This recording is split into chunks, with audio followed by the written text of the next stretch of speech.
Alright, let's take a look at some chart action for Filecoin. Alright, so we have this falling wedge going something like this, guys. And this is a bullish pattern. So if we get a breakout to the upside right here, we're looking at a target of around 188 approximately in this area. I will not be surprised if we get resistance right here and possibly right here though. This level is 163 and this level is 156.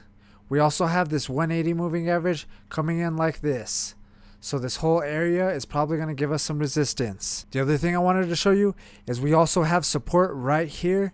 And that is a trend line that kind of goes right here, which makes me think that we have found support and we are about to move up. We also wicked down right here and went straight back up. Wicked down, straight back up.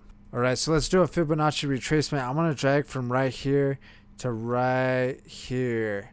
So we got some levels to watch. Right now we're basically sitting at that 50% level, guys. This is a level that I really like to watch. Alright, so in general, I think we should watch this trend line going something like this. We've been getting a little bit of support on it. Let's see if we can hold on it.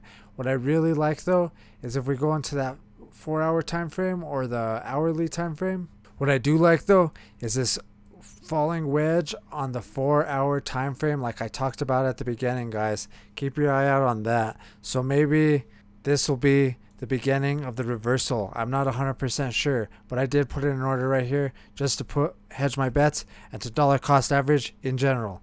Alright, if you guys like that video, hit that thumbs up button.